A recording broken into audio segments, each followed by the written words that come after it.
하나님께서 오늘 우리에게 주시는 말씀은 시편 37편 25절에서 29절의 말씀이 되겠습니다. 기도하겠습니다. 내가 어려서부터 늙기까지 의인이 버림을 당하거나 그의 자손이 걸식함을 보지 못하였도다.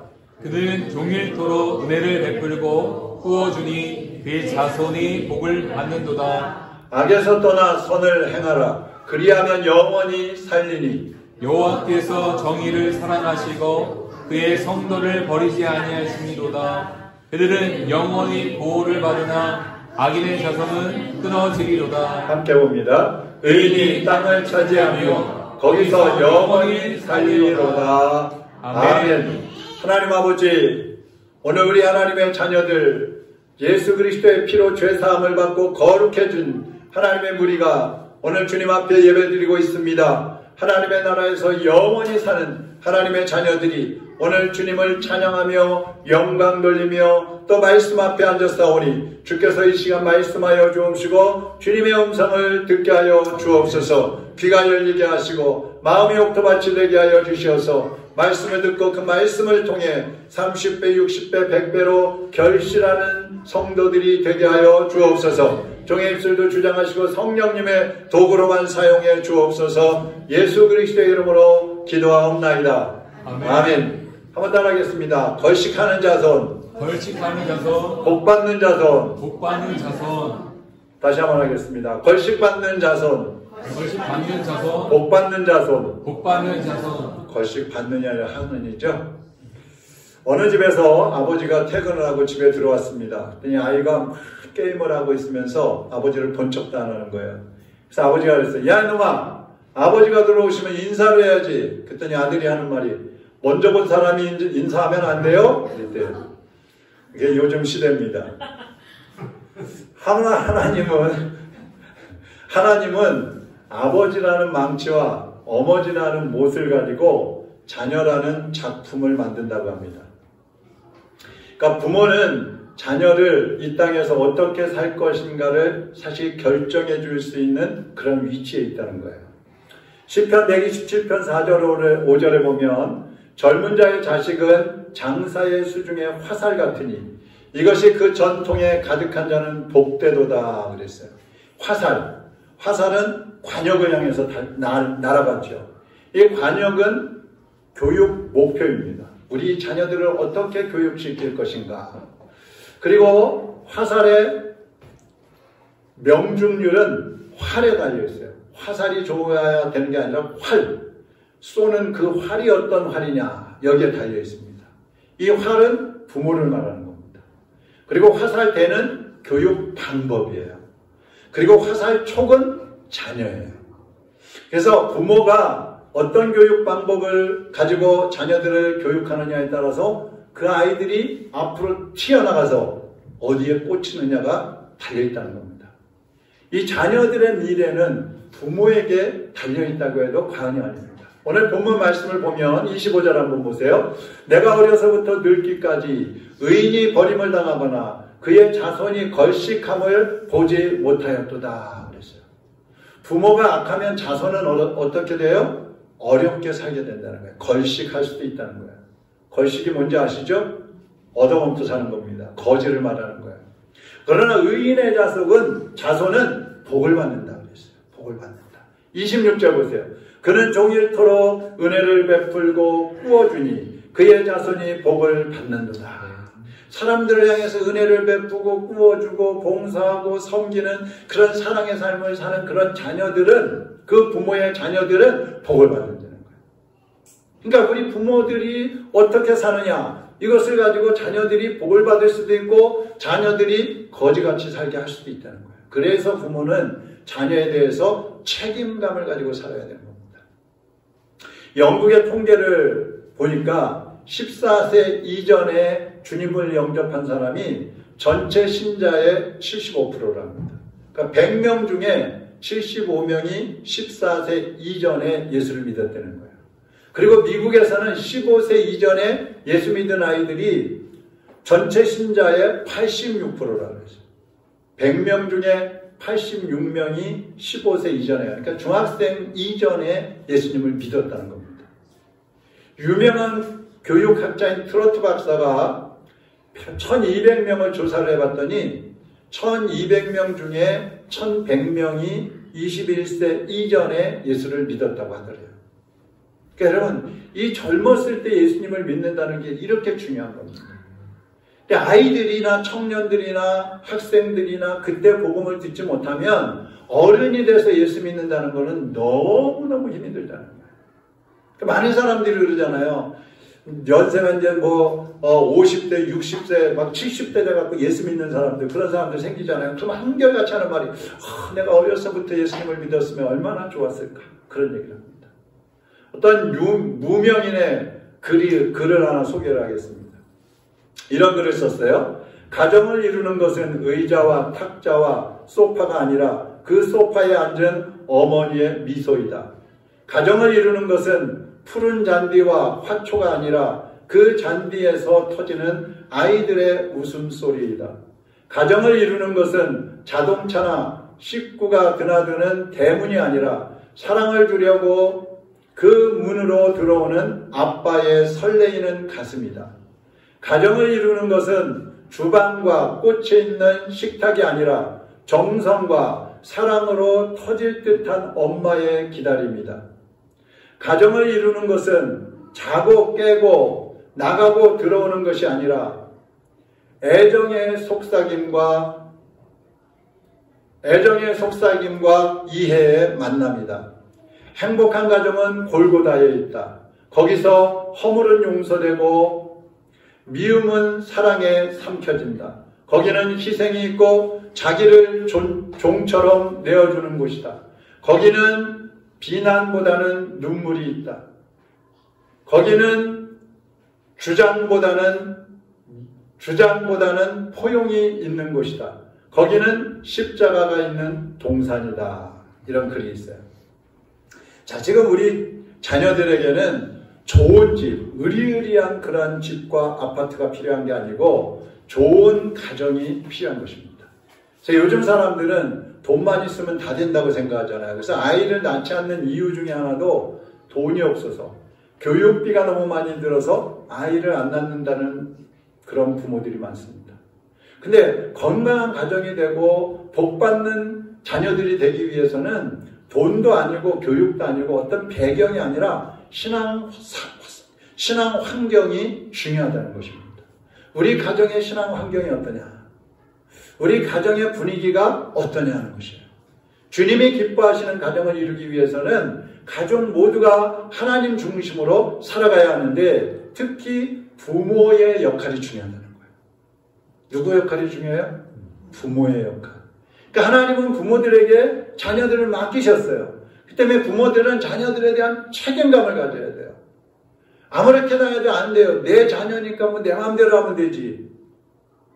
기분 나쁘면 때리고, 기분 나쁘면 나가버리고, 부부가 마음에 안 들면 뭐 이혼해버리고, 그런 식으로 자녀를 대하면 안 된다는 거예요. 시편 103편 17, 18절 같이 한번 읽어보겠습니다. 그러나 주님을 경외하는 사람에게는 주님의 사랑이 영원에서 영원까지 이루고 주님의 의로우심은 자손 대대에 이를 것이니 곧 주님의 언약을 지키고 주님의 법도를 기억하여 따르는 사람에게 이를 것이다. 아멘. 하나님을 사랑하고 그 말씀을 기억하고 그 말씀대로 사는 사람의 그 자손은 대대로 복을 받는데, 대대로. 자녀가 잘못되는 걸 원하는 부모가 어디 있겠어요? 모든 부모는 악한 부모라 할지라도 자녀가 잘 되기를 원하는 것입니다. 그러면 자녀가 잘 되기를 원한다면 부모가 먼저 하나님 중심으로 살고 말씀을 지켜 행하는 삶을 살아가야 된다는 것이죠. 이 부모의 삶이 이렇게 중요하다는 거예요. 자녀는 부모의 말과 행동을 자기도 모르는 사이에 무의식적으로 배우게 됩니다. 그래서 그대로 닮아가는 거예요. 이 자녀들을 막 너 이놈 자식 뭐 잘못했다 뭐 했다 하면서 때리고 체벌하고 또 막 책망하고 그러기 전에 부모들은 내가 어떻게 살았나를 먼저 봐야 돼요. 혹시 내 영향은 아닌가? 내가 잘못해서 그런 건 아닌가? 그러니까 어느 자녀든지 부모에게 사랑받고 싶고 이해받고 싶고 격려받기를 싶어요. 그런데 많은 부모들이 그 자녀들을 함부로 대하고 본이 되지 않는 삶을 살아가는 것을 볼 수가 있어요. 그러니까 어떤 자녀들을 보면은요, 참 불쌍해요. 왜 저런 부모 밑에서 태어났을까? 차라리 부모가 없는 게 낫겠다. 그런 자녀들도 있어요. 그래서 오늘은 여러분의 가정이 행복한 가정이 되고 여러분의 자녀들이 복받기를 원하면 우리가 어떻게 살아야 되는지 몇 가지를 말씀을 드리겠습니다. 첫째, 하나님 제일주의로 사는 가족이 되어야 합니다. 가족 모두가 하나님 중심으로 살아야 된다는 말씀이에요. 부모가 하나님을 잘 믿어도 자녀가 예수님을 믿지 않으면 걱정거리가 되는 겁니다. 자녀가 예수님을 믿어도 부모가 믿지 않으면 그 가정에는 평안이 없어요. 부부 중에 한쪽만 믿어도 행복을 누릴 수가 없어요. 온 가족이 함께 주님을 섬기는 그런 가정이 되도록 서로 힘을 쓰되 특별히 부모가 하나님 자녀답게 살아가는 모습이 필요한 거예요. 사무엘상 1장에 보면 한나가 나옵니다. 한나. 이 한나는 아이를 낳지 못해가지고 하나님 앞에 많이 기도했어요. 그랬더니 하나님께서 아들 하나 주셨는데 사무엘을 주셨습니다. 한나는 기도했어요. 하나님, 아들을 주시면 하나님께 바치겠습니다. 그래서 아들을 주셨기 때문에 약속한 대로 이제 젖을 뗀 다음에 성전으로 데리고 가서 그 성소에서 제사장에게 키워달라고 맡겼어요. 그리고 아예 뭐 생일이나 이런 특별한 날이 되면 옷을 만들어다 주고 먹을 것 갖다 주고 이런 식으로 키웠습니다. 그랬더니 사무엘이 어떤 사람이 됐어요? 이스라엘의 첫 번째 왕인 사울과 두 번째 제일 훌륭하다고 하는 다윗 왕을 세우는 그러한 선지자가 된 겁니다. 그러니까 순종하는 부모의 자녀들이 복받는 것을 우리는 성경을 통해서 너무너무 많이 볼 수 있는 겁니다. 어느 가정에 목사님이 신방을 갔어요. 갑자기. 그랬더니 마당에서 놀고 있던 아이가 방으로 뛰어들어가면서 엄마 목사 왔어 그랬대요. 그러니까 평소에 부모들이 집에서 우리 목사는 어쩌고 우리 장로는 어떻고 권사는 어떻고 이렇게 막 욕을 하고 비난하고 흉보고 그러니까 아이들이 그거 들으니까 목사님이라고 하지도 않고 목사 왔어. 부모가 목사님을 잘 섬기고 교회에 충성하면 그 자녀들도 부모가 한 대로 그대로 목사님의 동역자가 되는 것이고 교회에 충성하는 일꾼들이 되는 것입니다. 그래서 가정의 그 영적 분위기가 중요한 거예요. 그러니까 여러분 모두가 하나님을 최고로 여기는 그런 부모, 그리고 자녀라면 하나님 제일주의로 사는 그런 자녀들이 되시기를 주님의 이름으로 축원합니다. 두 번째로는 언행의 일치를 보이는 삶을 살아야 돼요. 자, 가족 간에 어떤 약속을 했어요. 무슨 말을 했어요. 그러면 내가 아이들한테 한 건데 이거 안 지켜도 되지. 부부 간에 한 건데 좀 어기면 어때? 부모님께 한 건데 남도 아니고 괜찮지. 이런 식으로 행동을 해버리면 그 가정은 무질서해져 버리는 거예요. 그러니까 자녀들에게는 너희들 기도 많이 해. 너희들 예배 빠지면 안 돼. 성경 많이 읽어라. 이웃을 구제하고 봉사하고 사랑해라. 이렇게 가르치면서 부모는 하지 않아. 부모는 밖에 나가서 이웃들하고 싸움하고 또 부모는 자녀들 보는 데서 기도도 한번 하는 거 못 받고 성경 읽는 것도 보여주지 않고 그럼 자녀들이 어떻게 하겠어요? 똑같이 하는 겁니다. 작은 것이라도 말을 했으면 그것을 행동으로 옮기면서 자녀들에게 부부간에 부모에게 신뢰를 줘야 돼요. 신뢰. 그래서 무슨 일을 해도 확실해. 우리 엄마는 확실해. 우리 아빠는 확실해. 우리 아이들은 확실해. 믿을 수 있어. 이렇게 돼야 된다는 거죠. 미국의 그 카터 대통령, 전 대통령이었던 카터 대통령의 어머니의 일화가 유명한데, 카터는 대통령을 그만두고도 시간이 흐를수록 사람들에게 존경을 받았잖아요. 헤비타트 해갖고 세계를 다니면서 집을 지어주는 일을 하고 그랬잖아요. 근데 미국의 대통령들은요, 부시 대통령, 클린턴, 카터 이런 대통령들은 퇴임하고 나서 길거리에 나가서 쓰레기 짚고 봉사하는 일을 많이 했대요. 퇴임하고 나면 감옥에 드나드는 우리나라 대통령들하고는 아주 대조를 했죠. 우리나라 대통령들 참 창피해요, 우리가. 특히 카토의 어머니는요, 뛰어난 봉사자이고 애타주의자였대요. 그래서 자녀가 7명이 있었대요. 카토 그 어머니 가정에. 자녀가 7명이 있었는데 2명을 더 데려다가 양자로 키웠고요. 처녀 때에는 종군 간호사로 지원을 해가지고 봉사를 했고, 결혼한 다음에는 백인들이 막 반대를 하는데도, 이 카토 대통령 이 가정도 백인 가정이니까 백인들이 막 반대를 하는데도 자기 마을에 있는 흑인들을 병이 나면 쫓아가서 돌봐준대요.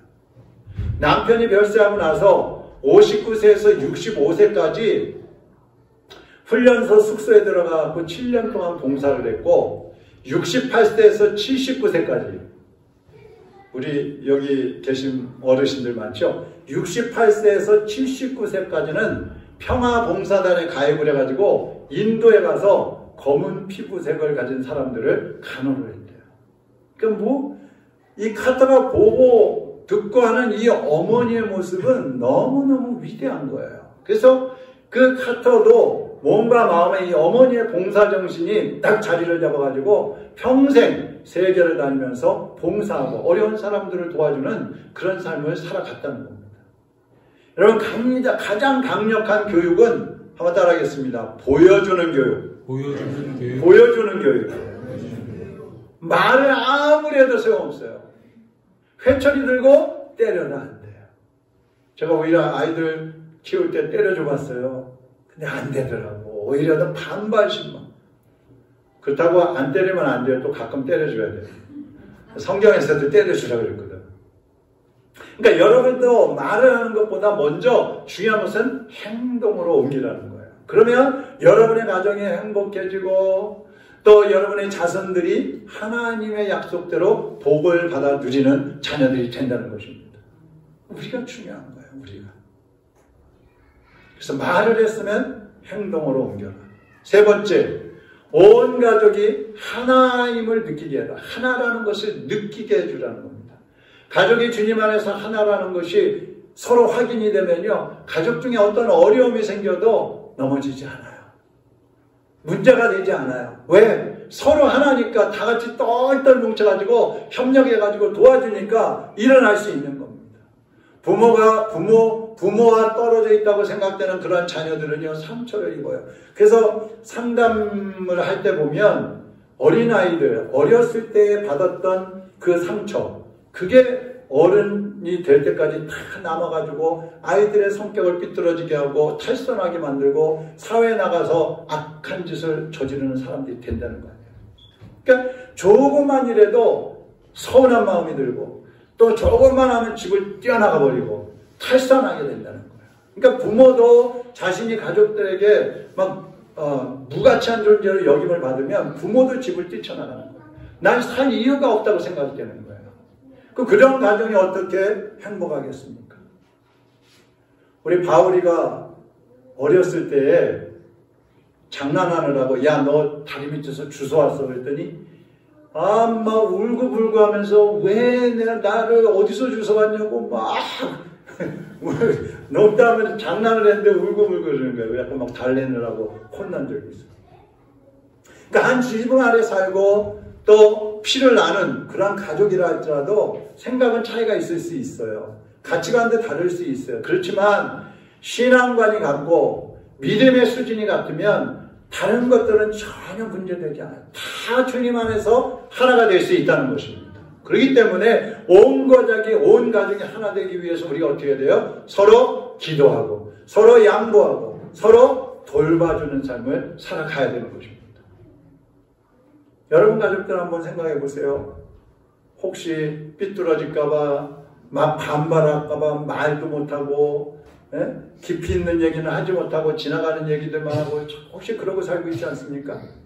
여러분의 가족들이 모두가 하나로 돼 있다는 그런 확신이 여러분에게 있습니까?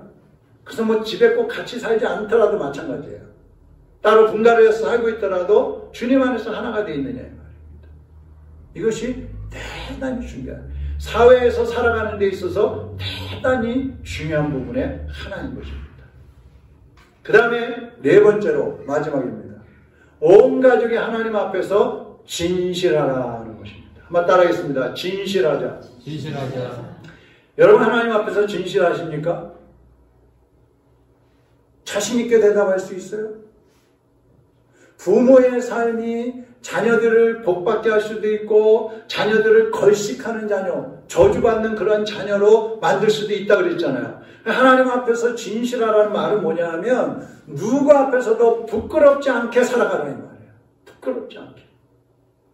창세기 9장에 보면요, 하나님께서 창조된 인간들이 너무 타락을 해가지고 홍수로 심판을 하시잖아요. 그리고 이제 방주를 만들어서 거기에 들어갔던 노아의 가족들이 나왔습니다. 그리고 농사를 지어서 포도를 많이 추수를 했어요. 포도주를 만들었어요.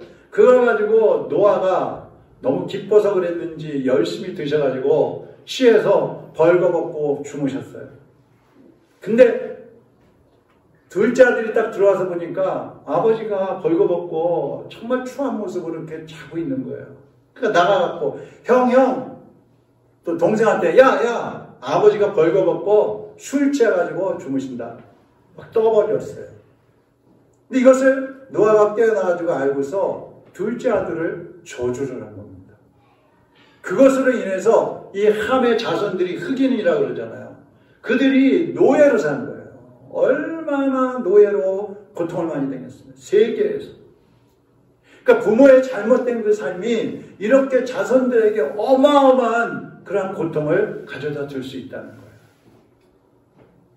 가족 간에 진실하지 못하고 서로를 속이고 서로를 숨기게 되면 반드시 불행의 불씨가 그 가정에서 터져나온다는 거예요. 그래서 우리는 하나님 앞에서 진실해야 됩니다. 하나님 앞에 부끄러움이 없이 살아야 돼요. 사람들 앞에서도 마찬가지예요. 어떤 사람은 신앙생활은 잘한다고 그러는데 뭐 기도도 많이 하고 성경도 많이 읽고 교회에서 봉사도 많이 하고 그러는데 나가서는 요거도 먹는 사람들이 있어요. 그거 잘못된 거예요. 그 신앙은 잘못된 신앙이에요. 하나님 앞에 칭찬받는다면 사람 앞에도 분명히 존경받고 인정받을 것이고 사람 앞에 요거도 먹고 있는 사람이라면 하나님도 그 사람 절대로 칭찬하지 않으십니다. 그건 그리스도인의 삶이 아닌 거예요. 어떤 원숭이가 새끼를 2마리 낳았어요. 근데 한 마리는 너무너무 사랑해갖고 맨날 안고 다녔어요. 한 마리는 사랑하지 않았어요. 그냥 냉대했어요. 방치해뒀어요. 근데 이 한 마리는 자기가 살 길을 찾아다니는 거예요. 열심히 운동하고 뛰어다니고 주워먹고 그러면서 튼튼해졌어요. 근데 어느 날 이웃 마을에 아주 포악한 그런 원숭이들이 이 원숭이 가족을 공격을 했습니다. 그래서 이 엄마 원숭이가 자기가 사랑하는 그 원숭이를 안고 그냥 이리 뛰고 저리 뛰고 막 피해 다녔어요. 나머지 한 마리는 지가 알아서 도망 다녔어요. 그래서 이제 그 난폭한 원숭이들이 다 떠나간 다음에 보니까 품에 안고 다니던 원숭이가 숨이 막혀서 죽어버린 거예요. 그리고 저 혼자 살겠다고 또 도망 다니던 그 원숭이, 그 새끼 원숭이는 살아난 거예요. 이 사람의 잘못된 편애를 얘기하는 겁니다. 예수님은 항상 신실하셨어요. 십자가에 달려 돌아가시면서 모든 것을 다 내어주셨어요. 희생하셨어요. 우리에게 말씀만 하신 것이 아니라 그 말씀을 그대로 행하심으로 실천하심으로써 우리에게 본을 보여주셨어요. 우리를 구원하기 위해서 여러분을 행복하게 하기 위해서 예수님은 다 내어주셨어요. 여러분의 가정이 건강하고 행복하기를 원하십니까? 여러분의 가정이 대대로 하나님의 은혜와 그 하나님의 복을 받아 누리기를 원하십니까?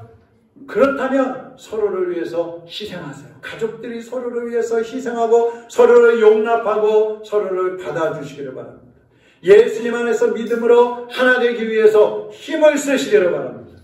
저절로 되는 거 아니에요. 피를 나눴다고 혈통이라고 해서 저절로 하나가 되지 않아요. 저절로 믿지 않는 거예요. 아버지가 목사라고 해서 어머니가 권사라고 해서 자녀들이 신앙 좋은 거 아니에요. 온 가족이 함께 본을 보이고 서로를 위해서 기도하고 서로 용납하고 하나됨을 확인하고 함께 주님 중심으로 살아가야 그 가정이 행복한 가정이 될 수 있고 그 자손들이 하나님이 약속한 복을 받아 누리게 되는 것입니다. 이제 우리 하나님 말씀을 한 군데 읽고 마치려고 합니다. 시편 112편 1절에서 3절입니다. 말씀을 생각하면서 우리 같이 한번 또박또박 읽겠습니다. 할렐루야. 주님을 경외하고 주님의 계명을 크게 즐거워하는 사람은 복이 있도다. 그의 자손은 이 세상에서 능력 있는 사람이 되며 정직한 사람의 자손은 복을 받으며 그의 집에는 부귀와 영화가 있으며 그의 의로움이 영원토록 칭찬을 받을 것이다. 아멘. 어떤 사람의 가족이 이런 복을 받아요? 네? 1절에 주님을 경외하고 주님의 계명을 크게 즐거워하는 자는 복이 있도다. 주님을 경외하세요. 하나님을 경외하시기 바랍니다. 사람을 의식해가지고 우리가 죄 지을 일이 있어도 죄 안 짓고 막 그러잖아요. 사람을 의식하고 있다. 눈에 보이지 않는 하나님. 그러나 어디에든지 계시고 어디서든지 보고 계시는 그 하나님을 의식해야 돼요. 그게 하나님을 경외하는 겁니다. 나의 남은 생애는이라는 그 찬양이 있어요. 김성근 목사님이 만든 곡인데 가사를 제가 한번 읽어드려 볼게요.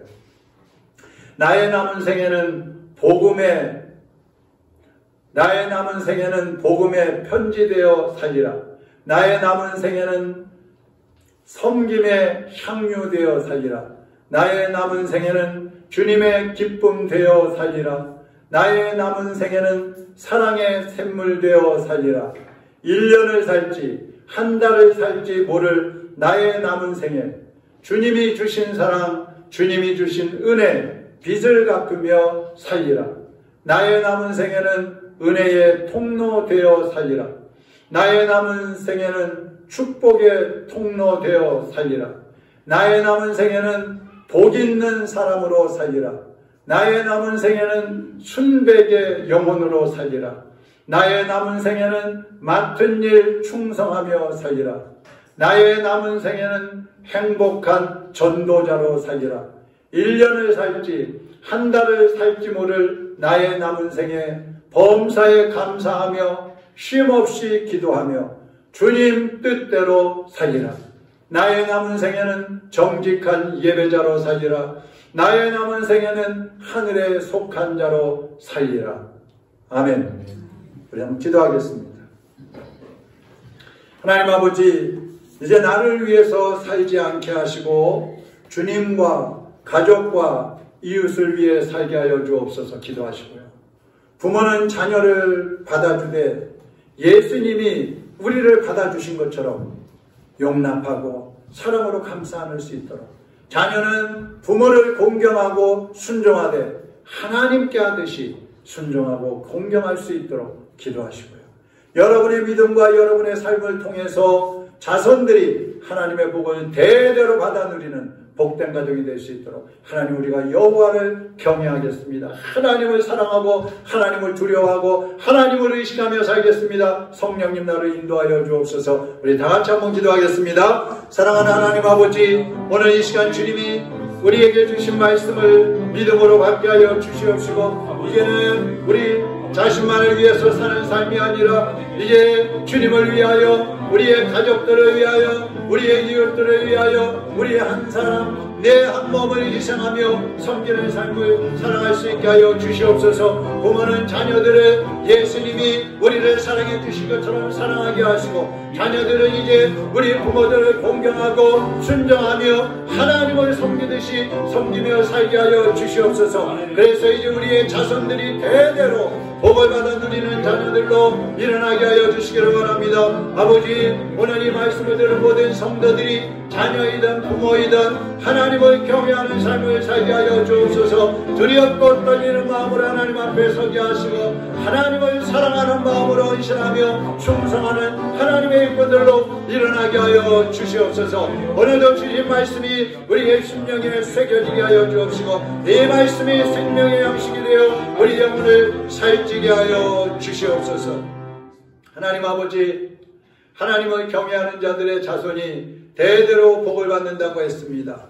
악을 행하는 자녀들의 그 부모들의 자손들은 걸식한다고 했습니다.